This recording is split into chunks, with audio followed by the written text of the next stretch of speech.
ಇದು ಒಂದು ಟೈಮಲ್ಲಿ ನನಗೆ ಇಂಪಾಸಿಬಲ್ ಆಗಿತ್ತು ಗುರು. Day 110 of CCJ.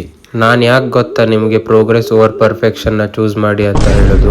ನಾನು ಸಿಂಪಲ್ ಆಗಿ ಹೇಳ್ತೀನಿ, ಅರ್ಥ ಮಾಡ್ಕೊಳ್ಳಿ. ನಾನ್ ನಿಮ್ಗೆ ಏನೇ ಇನ್ಫಾರ್ಮೇಶನ್ ಕೊಟ್ರು ನಂದು ಅದನ್ನ ಒಂದು ಪರ್ಸನಲ್ ಎಕ್ಸ್ಪೀರಿಯನ್ಸ್ ಇಂದ ಇರ್ಬೋದು. ಹೆಲ್ತ್ ನಂದು ಒಂದು 3 years ಜಿಮ್ ಜರ್ನಿಯಲ್ಲಿ ನಾನು ಏನೇನ್ ಮಿಸ್ಟೇಕ್ ಮಾಡಿದೆ, ನಾನು ಏನೇನ್ ಕಲಿತೆ, ಅದರಿಂದ ನಿಮ್ಗೆ ಹೇಳೋದು ಇರ್ಬೋದು. ನೀವ್ ಯಾವಾಗ ಪ್ರೋಗ್ರೆಸ್ ಓವರ್ ಪರ್ಫೆಕ್ಷನ್ ನ ಚೂಸ್ ಮಾಡ್ತೀರಾ ಅವಾಗ ನಿಮ್ ಕಡೆ ರಿಸಲ್ಟ್ ಆಟೋಮೆಟಿಕ್ ಆಗಿ ಬರಕ್ ಸ್ಟಾರ್ಟ್ ಮಾಡುತ್ತೆ. ನಾನು ಇದನ್ನ ಯಾಕೆ ಹೇಳ್ತಿದ್ದೀನಿ ಅಂತ ಹೇಳಿದ್ರೆ, ಇವಾಗ ನೀವು ನೋಡ್ತಿದ್ದೀರಲ್ಲ, ಇದು ಒನ್ ಟೈಮ್ ಅಲ್ಲಿ ನನಗೆ ಇಂಪಾಸಿಬಲ್ ಅಂಡ್ ಡ್ರೀಮ್ ಫಿಸಿಕ್ ಆಗಿತ್ತು. ಸೊ ಅವಾಗ ನಾನು ಪರ್ಫೆಕ್ಷನ್ ನ ಚೂಸ್ ಮಾಡ್ತಿದ್ರೆ ಈಗ ನನ್ನ ಹತ್ರ ಈ ಫಿಸಿಕ್ ಇರ್ತಿರ್ಲಿಲ್ಲ.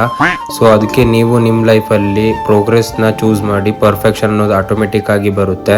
ನಾನ್ ನಿಮ್ಗೆ ಇದನ್ನ ಅವಾಗ್ಲೂ ಹೇಳಿದೀನಿ, ಇವಾಗ್ಲೂ ಹೇಳ್ತಾ ಇದ್ದೀನಿ, ನಿಮ್ ಲೈಫ್ ಅಲ್ಲಿ ಯಾವುದೇ ಮ್ಯಾಟರ್ ಆದ್ರೂ ಇರ್ಬೋದು, ಪ್ರೋಗ್ರೆಸ್ ಓವರ್ ಪರ್ಫೆಕ್ಷನ್ ನ ಚೂಸ್ ಮಾಡಿ. ಅದಾದ್ಮೇಲೆ ರಿಸಲ್ಟ್ ನಿಮಗೆ ಗೊತ್ತಾಗುತ್ತೆ. ಅಂಡ್ ನಾನು ಆಫೀಸ್ ವರ್ಕ್ ಎಲ್ಲ ಮುಗಿಸ್ಕೊಂಡು ಬಂದು ಮೀಲ್ ಕನ್ಸ್ಯೂಮ್ ಮಾಡಿ ನನ್ನ ಡೈಲಿ ಸ್ಟೆಪ್ಸ್ ಕವರ್ ಮಾಡಿ ನನ್ನ ಡೇ ಎಂಡ್ ಮಾಡಿದೆ. ಇವತ್ತಿಗಿಷ್ಟೇ. Stay fit and focused. ಸಿಗುವ ನಾಳೆ.